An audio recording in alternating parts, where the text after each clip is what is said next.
book review. This time we got Sapiens, A Brief History of Humankind by Yuval Noah Hurari. Yuval, I don't know if that's how you pronounce your first name, but by Hurari. I'm pretty sure I got that right, but could be wrong too. But yeah, another nonfiction read, one of the more popular ones that's come out in the last 5 or 10 years. Has a bunch of good reviews on Goodreads, coming in at 4.4 out of 5 with 657,000 ratings. And I personally gave it a 5 out of 5 too.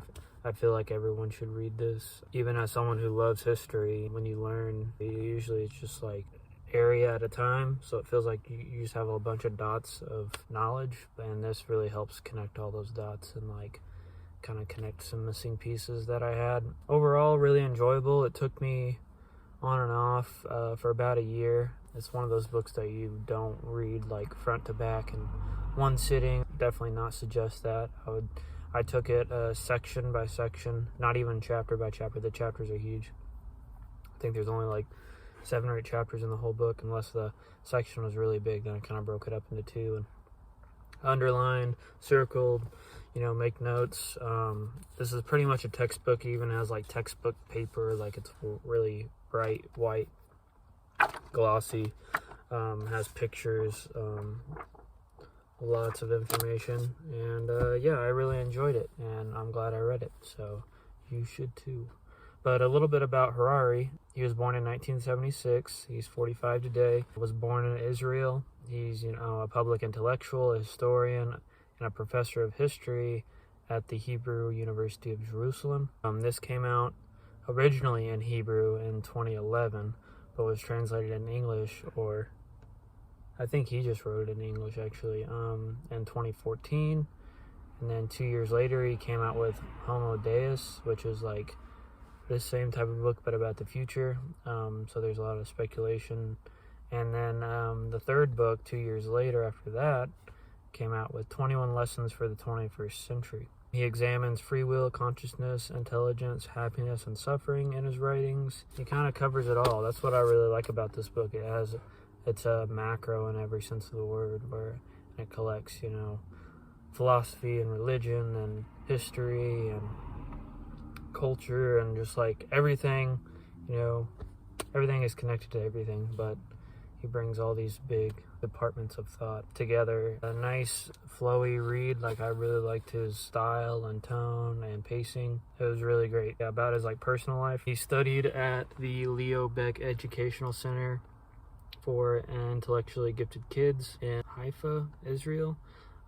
He deterred from mandatory military service to study at university at 17. He specialized in medieval and military history. He received his PhD at 26 from the Jesus College in Oxford in 2002. He's hugely influenced by Jared Diamond's Germs, Guns, and Steel. I can't even read my own handwriting.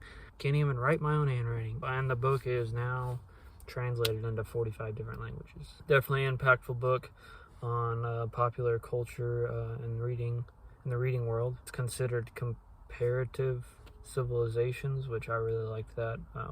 It really goes into detail about like which empires were leading in certain things, and just kind of like the ebb and flow of these empires forming and collapsing, and just their impact on the world history, everything today, and just like how it all works. So that was like one of my favorite parts of the book, especially like the Romans and the British Empire, and then really and how each had their own technology, and like why certain things influenced other certain things.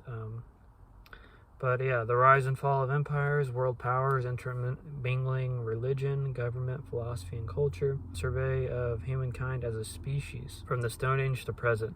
So we were 6 different types of species. The only one that ended up being left was Homo sapiens, what we are. And so he kind of begins like a little bit before that, where we're like those different species, and then how it became to be Homo sapiens, and then from us till present day as that species. And he kind of speculates at the end that like our next stage, or enlightenment, or the thing that we progress to next will probably not be within our species, us changing into something entirely, whether that be with technology, biology, changing DNA and everything. But it's pretty crazy. The end of the book really made me want to get his other book about the future, because that's what really kind of got me into philosophy, was like futuristic philosophy in college, and then like sci-fi stuff like Philip K. Dick, and just like questioning what makes us human, or what is humanity type of thing. It's a big book that covers a lot of things, so definitely check it out. Thanks. Peace.